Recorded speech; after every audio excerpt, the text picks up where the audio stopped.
Give thanks and praise. Much love and respect, distance. So this is going to be a fun little project I've been putting off for quite some time.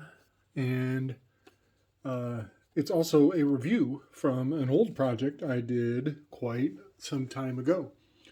This will be the amendments and their curious relationship to the tarot cards. There is a broad consistency embedded into these standards that we worship in various ways, unaware. So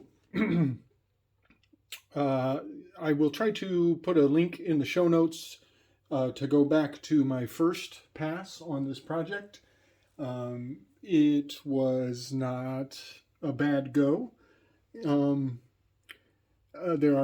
I've made some mistakes, some improvements could be made. I'm coming at it from a much different angle, and so you will see some changes from where I was on this concept before and where I stand with it today. But I am excited to say the more I process this concept, the more substance it has. And so that is why I have chosen to dig back in to this project. I am really beginning to believe, folks, that the tarot is integral to our governing systems, and that the individuals who we call government officials, so to say, I do truly believe they are adhering to a esoteric system of knowledge. And this is my attempt to bring forward that connection, that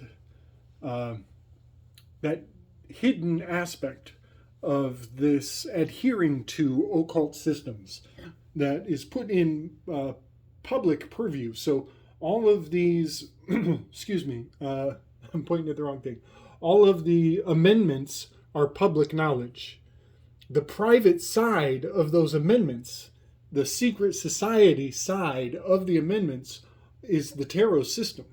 And so I'm not willing to say that one comes from the other. I would not want to get into a conversation about chicken or egg regarding the tarot in its relationship to the amendments. I lean towards the amendments being the original source and the tarot being an overlay onto that. However, I am very open to the inversion being true, that the amendments are actually based on a much more primitive archetypal knowledge that we call the tarot today. So there's a lot to think about and chew on just in that conversation.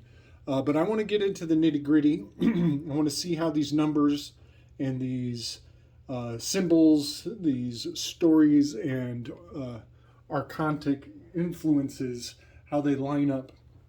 So one thing to begin with, to kick this off, is the term amendments. I spoke on this last time.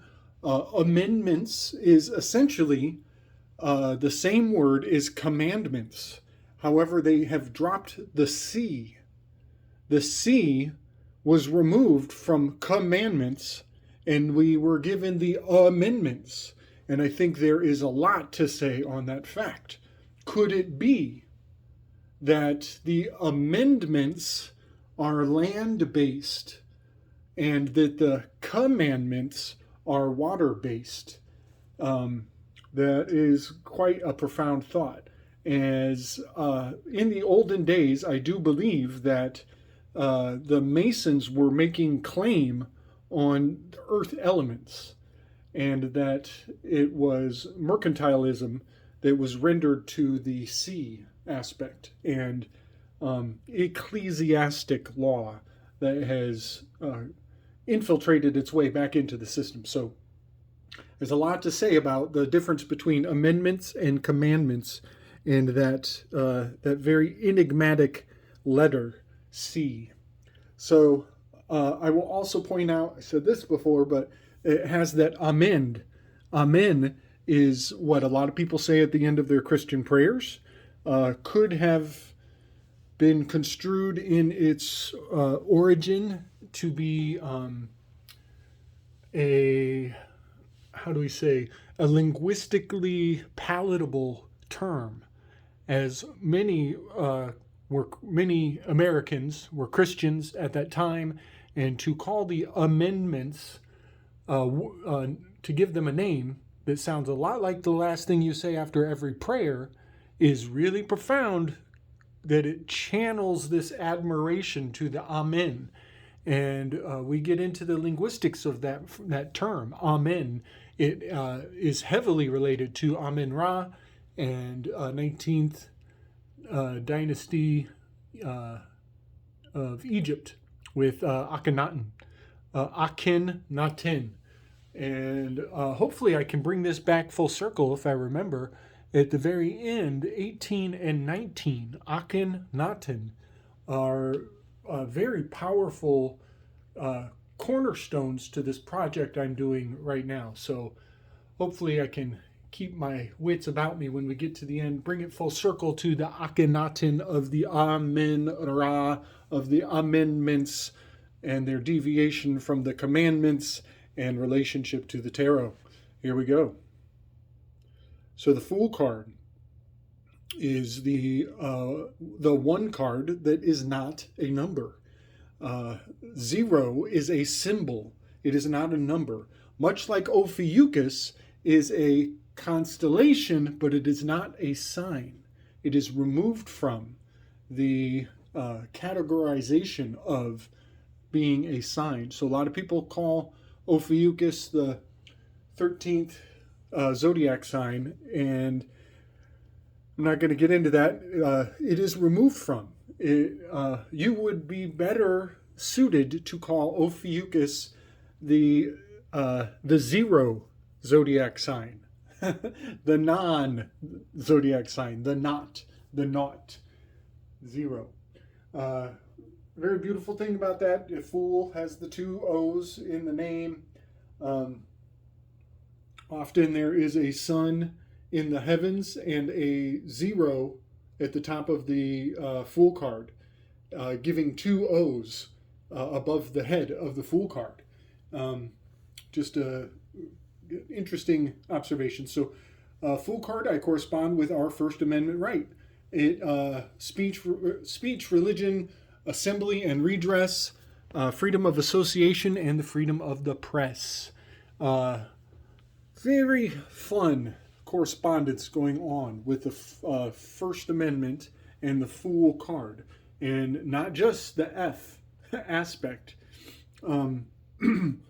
There is a beautiful pattern in so many of the Fool cards. Not all of them. I can think of a couple exceptions, but almost all Fool cards, the most prolifically utilized Fool cards, he is heading west. He is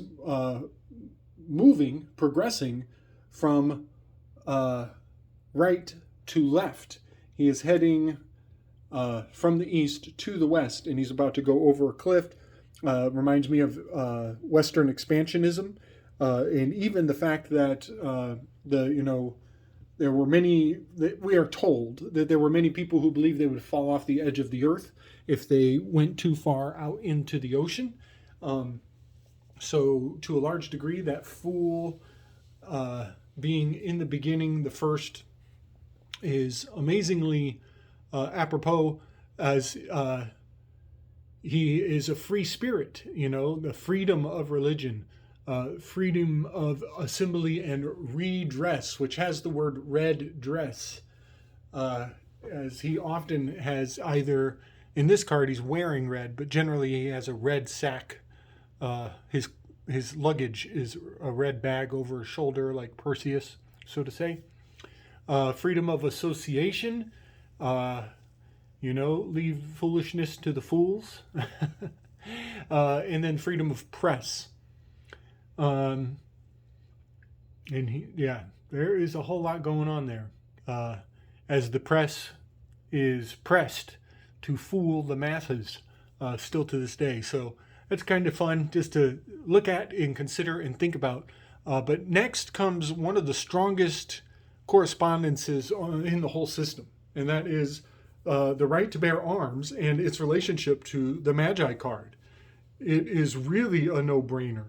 Um, but that doesn't mean not to think about it deeply and meaningfully, because the Magi is generally depicted in front of his table with a wand held aloft.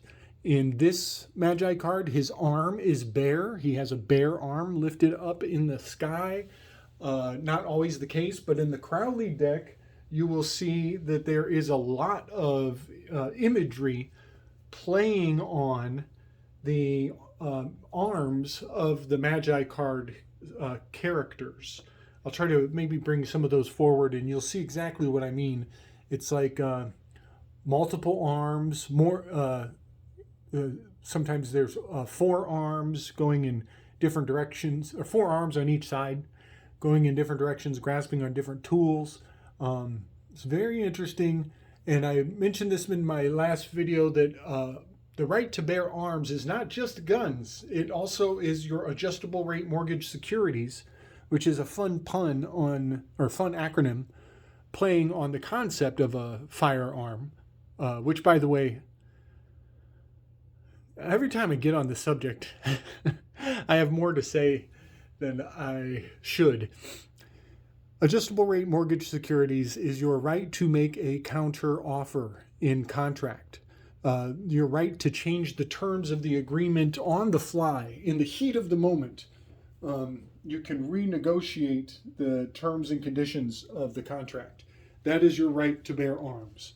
And there is so much, I just don't have the room to dig in and really say.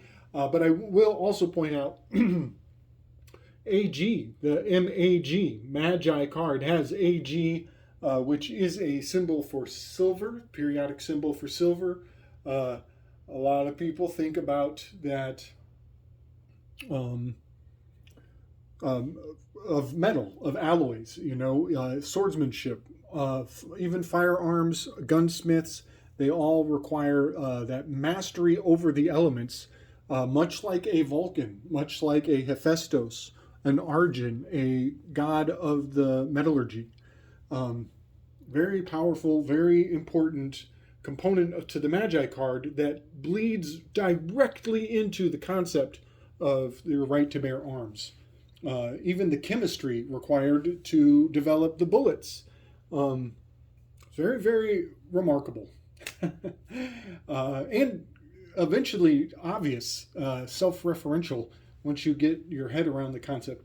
Moving to our Third Amendment right, the housing of soldiers, the right to not have soldiers barge into your home and presume to live there or have access to your personal private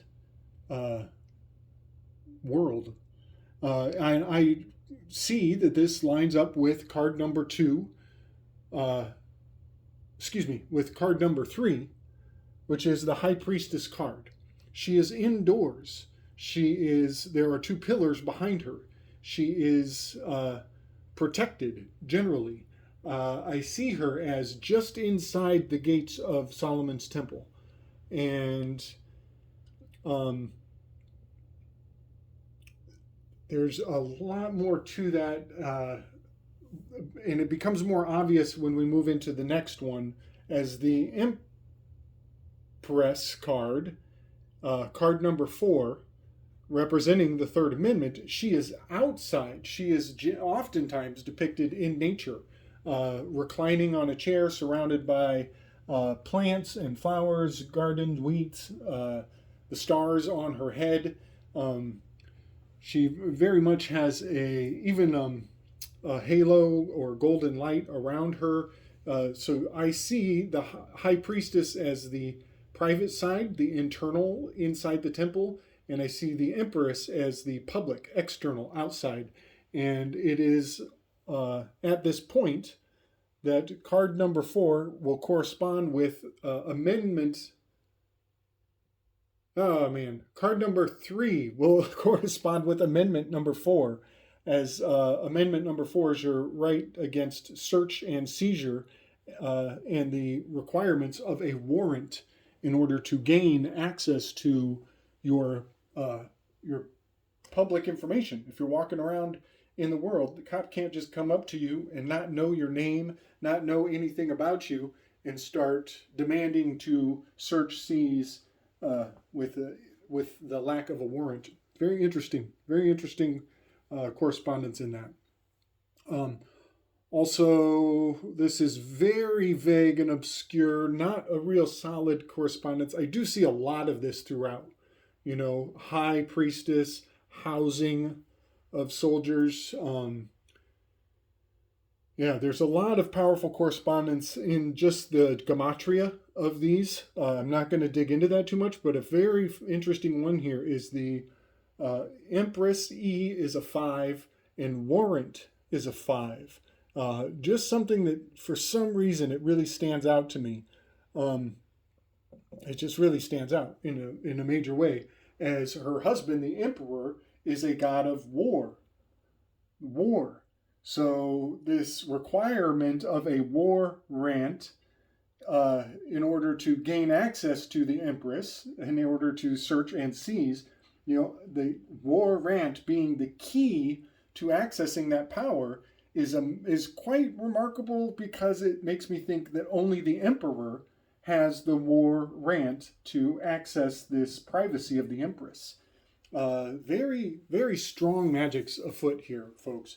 And in a minute, I will address the fact that 0 and 1 are correspondent to each other. And here, a 1 to the 2, a 2 to the 3, a 3 to the 4, and how this order is intentional. It has intentionality, powerful intentionality. Next is number 4, the Emperor card, which I correspond to our Fifth Amendment right. Fifth Amendment. That's that is protection from self-incrimination. And this is going to come into play in a major way around Donald Trump. Orange man bad.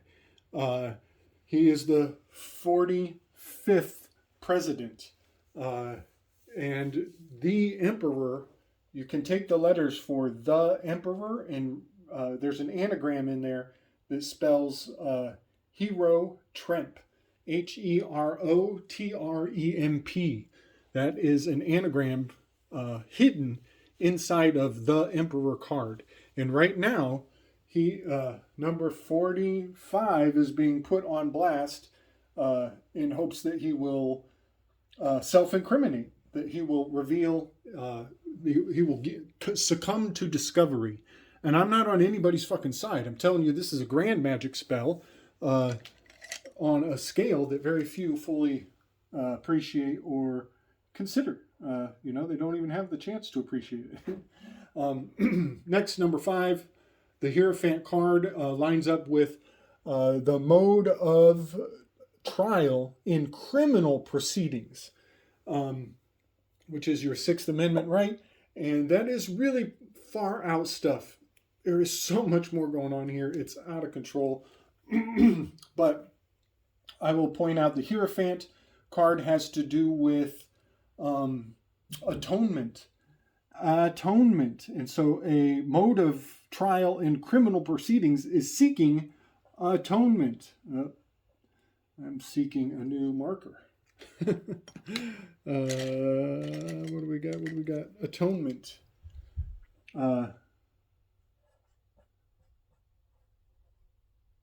Atonement. Atonement. And that is really something else. That's something else, because we got a 5 and a 6. You add them up, you get to the 11. That is and 10. 1 and 10.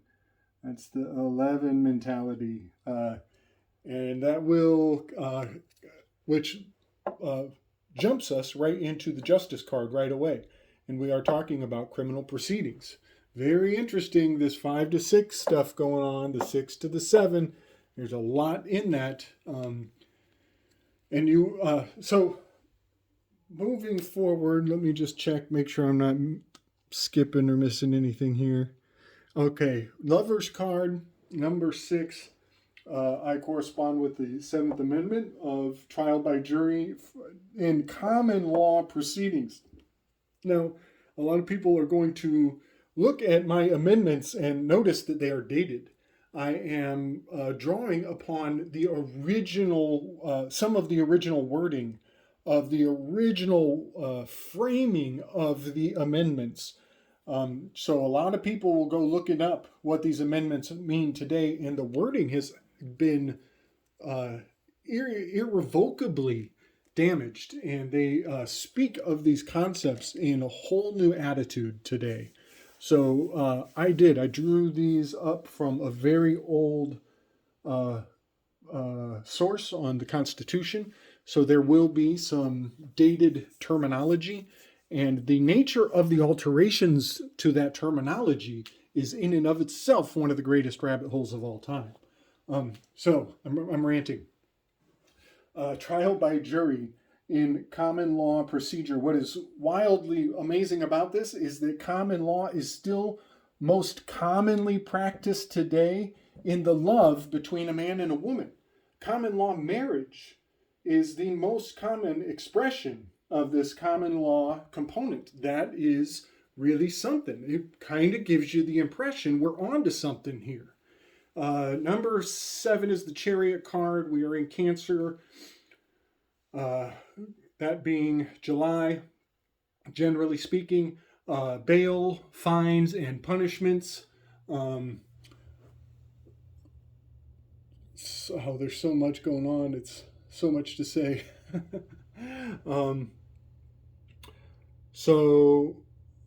Let's just say that the Chariot, I think of it having much to do with the judge. He is sitting in the chair. He is in the high seat. He is the incumbent or the recumbent. And he is setting the bails, fines, and punishments. So this number 7 strangely has a great deal to do with the judge. And the fact that the two sphinxes or animals at the foot of the Chariot card who are drawing the chariot forward, I think of that as the bailiff and the clerk, the B and the C. But I'm totally ranting at this point. Moving on to number 8, the Strength card. This is a lovely woman, some say Virgo, soothing the lion. She's got that figure 8 over her head. This is a very nuanced amendment, and there is a lot more going on behind this one. But so we're on the 8th tarot card, connecting it to the 9th Amendment, which a real vague explanation is certain rights are not denied to the people. And I believe there is something incredibly esoteric hidden behind the actual intention of the 9th Amendment. Something really, really deeply esoteric is hidden behind that phrase. And I say that partially because it is vague. And I say that also partially because number 9 is the definition of the word order. We are talking about the Enneagram. I think this is an Egyptological acknowledgement, a nod, a tip of the hat to the energies, the true archonic energies of the land of America and their relationship to the Enneagram. And I'm going to be really vague and not commit to anything because there's a lot more in what I'm saying. I really could do a whole video on each one of these. Hermit card, number 9. Moving on, the Hermit card is a very famous tarot image. Lots of people recognize it from the Led Zeppelin Stairway to Heaven album cover. And the because we're on the ninth card, we're going to look at the 10th Amendment. It has to do with states' rights. And there's really something to say about that. I think it has to do with the enumerated rights, the 19 enumerated rights. Maybe that was the Ninth Amendment. But moving forward onto the number 10, the Wheel of Fortune card. And that has interesting connection to judicial powers. Number 11, the 11th Amendment is judicial powers. Now that is real nifty, relating it to the Wheel of Fortune. It's very nifty, but part of me sees a better correspondence to the next card, the Justice card. Judicial powers, the 11th Amendment, there's 11, has a more powerful correspondence to the actual Justice card, which is the next card in the flow. And that's okay. That inaccuracy, that break point from 11 to 11, for some reason, it's crying out. It's calling out. It's making me think of a mirror of K. K is number 11. Oh, why do I keep grabbing the bad marker? Okay. A mirror of K looks like 1111. That's America.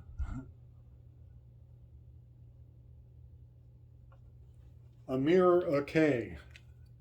Just something going on there. Very, very, very wild to think about. So 11 is the Justice card, and I kind of like it. I kind of like it being in this location, because the 12th Amendment is the election of the president and the vice president. And isn't that something that the word 11 and election are approximately 3 letters off from one another? They're very close, very close. And let's not miss the fact that P and V, the PAV, which V and D are the same, so you got a PAD, president. Oh, I'm throwing it away. All right. President P and the vice president V is a 22, reduces to a 4, you get a D.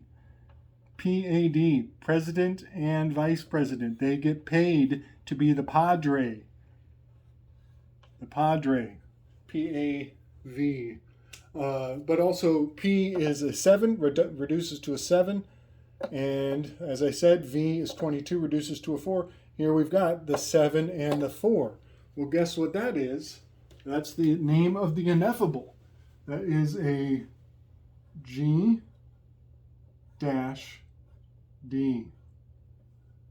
Very profound to me that the president and vice president is an encode for the G-D. Very, very, very interesting to me. I tell you what. So we're going to call this round on this 11th Amendment. We'll pick up on number 13 on the next installation on the Slick Dissident Shared Learning Experience. But I want to discuss very briefly this, what I see as a mathematical engine, a driving of this offset of numbers. It is as though one sequence of numbers is pulling forth the inevitable summoning, the inevitable need for the next amendment.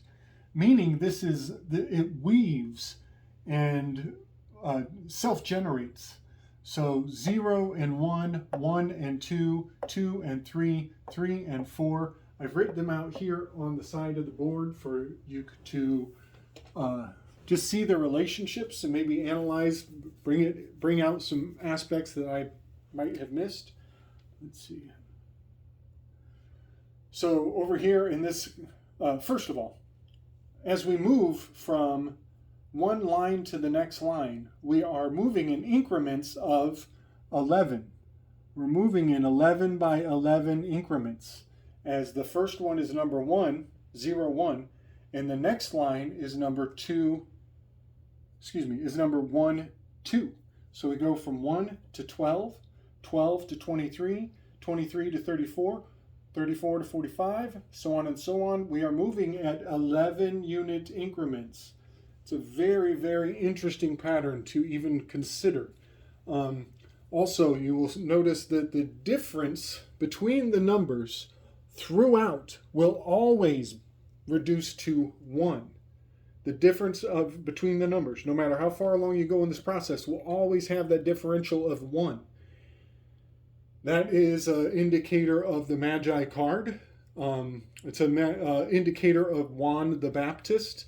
It is an indicator of a binding element, consistency, you could say. There's a lot to this. The fact that everything reduces to a 1. Let me show you this. This is something a lot of people don't see when they see twin numbers, 22s, 33s, 44s. Let's see. 2 divided by 22 always to a 1 point. Uh-oh. Do I need my calculator? Is it 1 repeating? Uh-oh. Help me out, folks. I think that's what happens. So if you do a 3 divided by... aha, I got it. I know what I did. Put my thing down, flip it, and reverse it. All right, let's back this up. So the number 33, what you're doing here is you're dividing 3 by 30. That's what it is. And when you do that, you will always get a 0.1. Same thing, 22, you take the 2, you divide it by 20, and you will always get a 0.1. And that is consistent for all twin numbers. So that goes unappreciated in a great many ways. And in fact, I should, and maybe someday will, do an entire breakdown of how this is the original lie. This is the entrance into the underworld.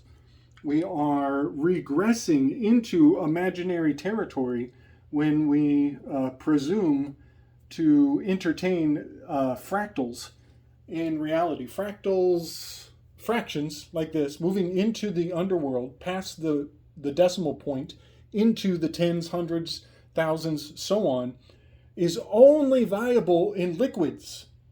This does not work in solids. This does not work in tangible, earth-based, you could say, in other elements. You cannot do this with fire, you cannot do this with earth, and maybe you could do this with wind and air.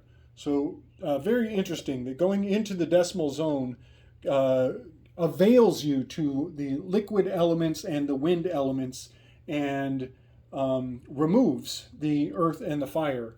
There's just a lot going on with that thought, just that little thought right there. So that's about all I wanted to say. The other thing is the sum of these numbers. When you add them together, it begins a counting sequence of all odd numbers. And that being starting with a 1, and then the 1 plus the 2 gives you 3, 2 plus 3 gives you 5, 3 plus 4 gives you 7, so you're always on odd numbers. Makes me think of the Odd Fellows.